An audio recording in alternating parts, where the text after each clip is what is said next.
Question on a la première qui bino le c'est lango allez bolo tu vois le bat parti na le bat oyo eza ko ningisa mikolo yo babe mon PPS ka parti na le bat so ki bino bozi pouvoir po passer la partie politique pour baser pouvoir so ki bino bozi pouvoir programme la bino boko ça nini en les mots bino boko ça nini oyo o critique o balobaki bako comme ça Congo Suisse et Afrique bako ça la université en Bandaka bako ça la boye basala te basala te mais ce qui est au pouvoir le bat est au pouvoir Congo wana bokosala ngo nini dans 3 ans. Bon, en tout cas, merci beaucoup pour l'opportunité. Je crois que bandeko baolanda biso oyo bayebi la question de gouvernance. Bayebi que en 6 mois, c'est possible à proposer ba jalon ya changement. C'est possible. Même en 100 jours. C'est possible. Il faut d'abord que Mouto Azozo Abokonzi ayeba situation ya mboka, ayeba oya lingi, ayeba avec qui le faire, à recruter bango, à sangisa bango ici kaboko, c'est déjà un départ. Un peu cet exemple mot simple en matière il y a gestion à circulation parce que la fois passée dans notre solo là qui on a insisté sur la dernière fois, tant de soleil, on a insisté sur ces points-là. Prenons l'exemple Alain Bolodjoa, président de la République, élu, pas une invention des Kabila. J'arrive au pouvoir avec les compétences au Ezanakati à Congo. Je demande à ma jeune union, soya ici pas, tout à sali matinfo, tout à sali ma casse na marketing graphique, pas concevoir les spécimens, il y a permis de conduire. Je peux le faire en 3 jours. Naebisi va imprimer un nyonso avec sécurisation. Pas imprimer les biseaux, va permis de conduire. Moutou nyonso, oh, il y a un permis de conduire de telle année à telle année. Ayako Soma permis de conduire. C'est déjà un départ. Hein? Parce que nous sommes les seuls pays au monde où il y a des dirigeants, na population. On a permis de conduire ça c'est déjà une solution. Yami Balé, koyebisa roulage, azongira rosa musa na malam. C'est-à-dire que roulage, avant au Kangamutu, il faut mon affaire, au PCA conseil, deuxième il faut sanctionner, ou sera sali fait morobwe, pour sanctionner au même bureau, pas bambo talikasu. Pour na cause permis de conduire, il faut passer test. Bayeba soko ebi kokumba. Ce qui est combattu, par botelio permis. On est dans un domaine de la circulation. Pour le transport, il faut avoir tous les documents. Kolongola, tout ce qui est babilo ko mabeo que mutu la mukina tongo, ayekoli mutuka le lundi, le mardi a commis chauffeur, le mercredi a commis transporteur. Tolongo, on est dans un fait à Mickey. OK na hôpital. Équipement à hôpital. Pour équiper les hôpitaux. Kotala qui ont le vrai diplôme, au baza kotanga, batangi musala, ya santé. Et qu'on s'en attend, Nicole Belete. Assainissement à finances publiques. Bon, on se écoute en compte à l'État. Sur base, il y a ligne de crédit. Chaque département, ceux qui ont approvisionné la compte.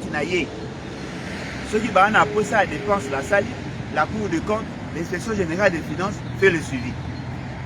Au long le respect à heure et à travail. To digitaliser l'administration publique, Moutounion Soaza Koyana Moussala, à côté soit carte, soit nani empreinte naye, Bayebi Kotaki de telle heure, il a autant de dossiers qu'il traite. Soga si qu'on traite des dossiers, on l'apprécie, on les sanctionne sur base il y a activité il y a ça. Dites-moi. Soy tolobi le loyoke toke ndeko tala ba pays tout aller représenter na ba ambassade. La qualité d'administration de l'ambassade na biso. Vous pensez ce n'est pas un miracle. Et ça logo ça ma derrière ba mboga misusu.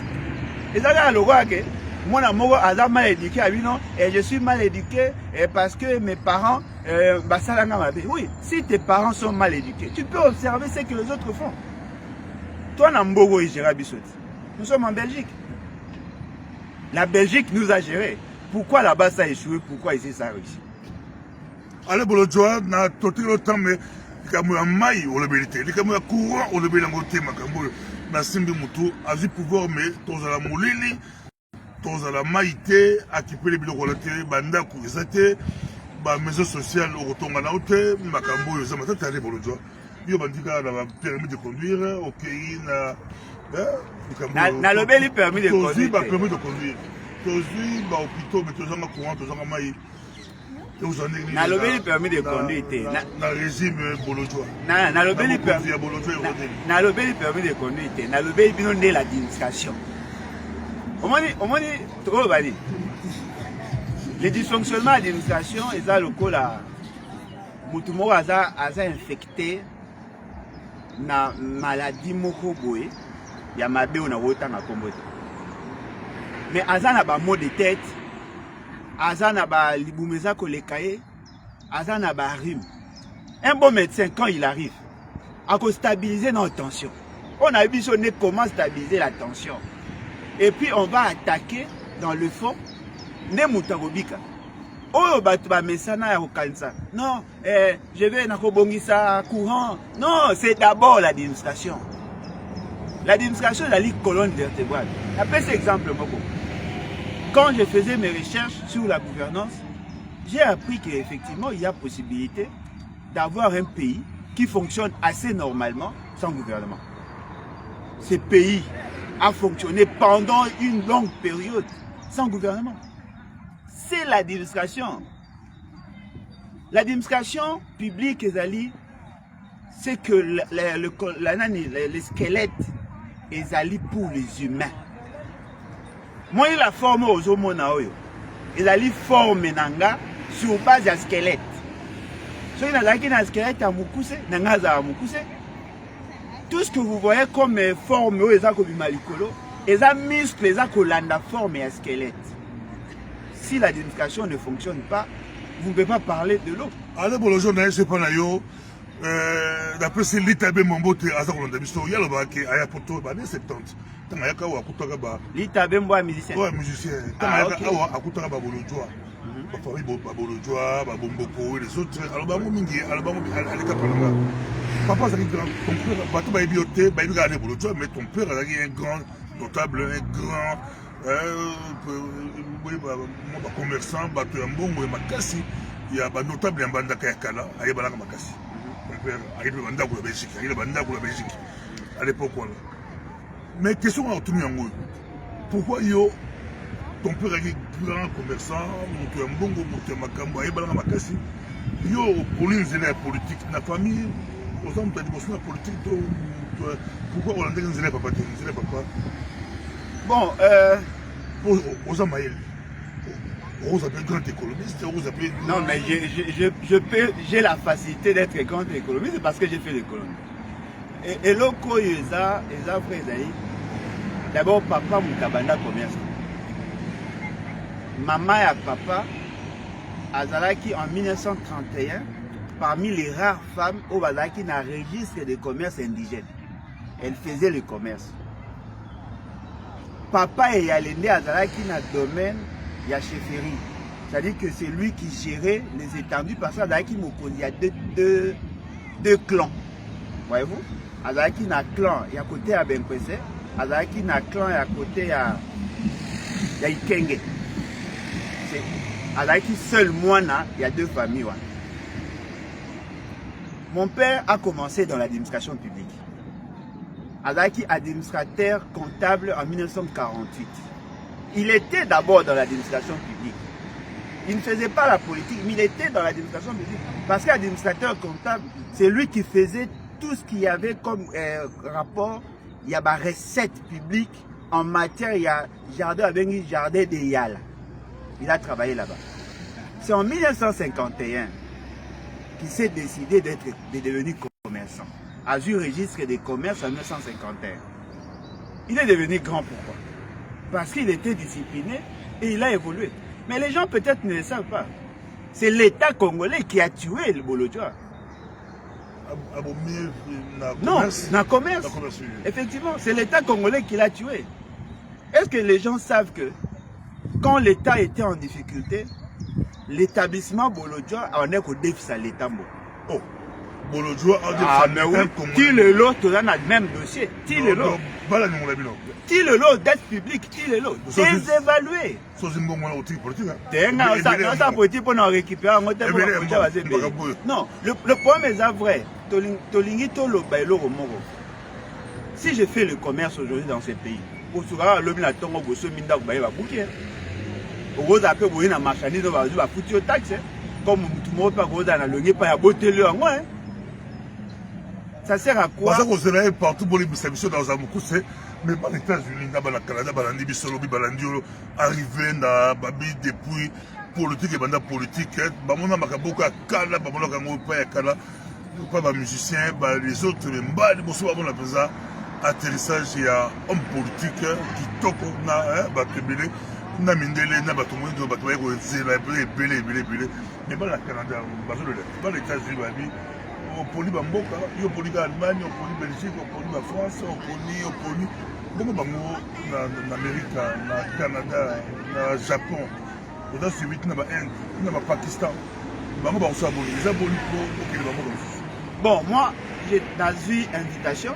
C'est la coordination, il y a Europe, il y a Fédération, il y a Belgique, il y a France, on va s'organiser. On va papa, toi, on a posé ça dans l'hôtel jour. Tout dépend de l'invitation. Non, mais bien évidemment. On a une équipe. Nakenda qui quitte sur invitation.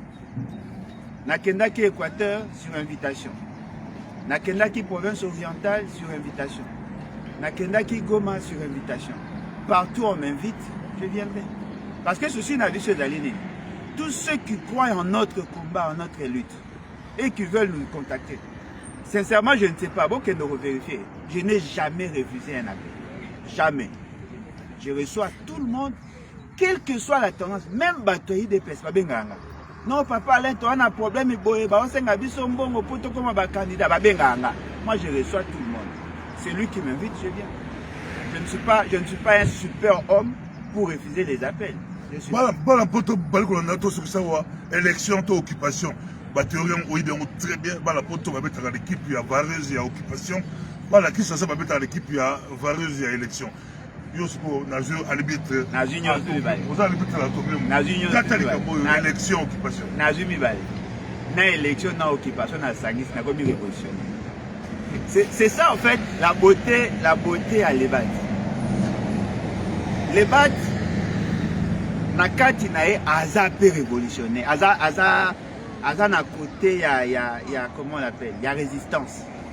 Aza na côté à combat tel que ça s'est fait dans la diaspora. Mais les battes est politique. Voyez-vous? C'est-à-dire que nous militons pour libérer le pays. En même temps, nous avons une alternative crédible que nous préconisons pour le changement. Nous sommes d'accord sur le principe il y a une élection parce que c'est le seul mode d'évolution à pouvoir dans une démocratie. Mais attention, pas n'importe quel type d'élection. L'élection, c'est que la Fandi a calculé comment la kabulocratiquement ou tshisekedocratiquement proclamé, là ça ne sert à rien. Vous avez une élection. Nazo bangande que batu ya mabe ba imposer biso ba élection à mabe pour une élection ba résistant ba combattant ba patriote. Je peux défier tous ceux qui sont au pouvoir aujourd'hui. Vous savez Léoné Tozabo na Congo, Léoné Tozabo. Ata soki bache un militant à I2PS devant Félix Sekedi, il va le battre à plate culture. Mais ce Félix Sekedi, c'est un produit avarié. On s'est démagogie. Non, mais je vous dis. Parce que Nakana est Azu Bemba, Azu Kameri, voilà. Azu. Voilà. Ah, voilà. Pour Ayebi Gaza produit avarié, il y a un moment où il y a un astuce. Moi, Félix Sekedi, Gaza le coin. Azal bon bateau balingaka banyama zambate na opisa noka so na ba mongo balingaka ba bengaka iku c'est-à-dire que nyama moko be poli siko po balamba ngo sala be fo ba tia ba épice be po ebo masolo wana si Félix c'est qu'il lui-même valait quelque chose il n'allait pas faire appel à tout le monde mais prenez tout ce qu'il a appelé qui les hommes à problème mais il pose ça compliqué au bout que n'est pas faillu au bout que n'est pas il y a Muzito, au bout que n'est pas Katumbi, au bout que n'est pas Mukwege, peut-être Mukwege, au bout que Oboke n'est pas Tshisekedi, kuna oboy, kuna obi otete di kolata mukete, côté muso otele minayo, otele mi pesa, mais tu as peu candidature aux Obama, tu as peu candidature, et comme on dirait, au bout du solo, il y a Mongol, il y a le baquet, moi la couleur de la maille, sans condition, à la nama na maille. Yo je sais nga bacha yo sinana loketu. Papa sa obotu, osango na mbadaka, papa sa obotu. Sinana loketu pour la mwana na Congo la maille mwana na Congo za la maille yo sengi ba condition ebele 2023 karaté 2023 malgré pas. Bon, en tout cas, ce qui est vrai, Otangi Fayulu, que je respecte, Otangi Muzitu, Otangi Docteur Mukwege, ceux qui vont comprendre ce que j'ai dit, on peut coexister, on peut vivre ensemble. Parce que dans mon araké, ils ont des vertus que je partage aussi, que je soutiens. Mais attention, qui a dit qu'il faut garder un ciment là-bas? Non, voilà, tosi kolana numboka, et si ka diaspora ba oyoka na été moi. Tosi kolana numboka boto ke na élection après ma beza. Pour il faut garder un ciment là-bas. Et bon batu ba bula nini ke ba sala ma po batu azaka na ciment là-bas. Non. Non. Merci beaucoup à toi. Je peux vous soutenir sans être derrière vous. Et c'est là qu'il y a Alain Bolodjoa, na kati ya tomimo, na kati ya tomimo boboli, sur le boboli yango eza Belgique. Aza awa, aza na ndugu na tourner na mboka ba na poto ba mbi na motema moko. Ba na poto ba mbi président na motema moko ya kosana te po ba ndakayi, ba yebi nga lobaka po na mboka. Vous savez pas si pour le mboka na Congo, non. Ouais, Batou ça na baron, mais et là na lingana faire voir na Batou. Vous voyez ces gens que vous voyez là, ils ont un degré d'inconscience que tout le monde connaît. Mais baza ba insensé. Mutagoyo kozala lelo na Congo, oloba yomoko au memani ya ko violer midoko, tu t'exposes. C'est que moi je demande aux jeunes, faites la politique, mais restez dans le respect strict de la loi. Bah insulte, bah logo, bah diffamation, n'entrez pas là. Mais dites de vérité. Jamais. Non, mais moi mes enfants. Un seul exemple. Un seul exemple et insulte. Quand je dis que Félix Tshisekedi est incompétent, il est incompétent. Les insultes étaient. Si je dis qu'il est invertébré, incapable de résoudre le problème congolais, je peux le démontrer. Et d'ailleurs, vous remarquez, je suis plus aimé par les mamans que par les hommes. Parce que le maman, bah, et puis que je reste dans le respect. Qui va accepter que moi, on a la émission à mon toit final? Na banda ko bokata likabo alba finira te bolanda ba vidéo boko melaso bolanda ba vidéo boko melaso boko mela paye pour ils ont le capé en direct na page Facebook ya Ale Bolodjoa boko ma sur les alliés. Merci beaucoup Azala Bino à répondre Bino boko mela ya reçoit la Bino débat boko mela ya banga peut débattre. Merci beaucoup biso wala Magabongo biso wala to tiki pour la lelo. Troisième question, on retourne à la troisième vidéo. Nous avons une question, Merci. En tout cas, bon séjour, la photo. Merci à vous. Zambi Azanayo, on a parlé même télé. On va faire un peu par là. Merci. Merci à vous. Merci.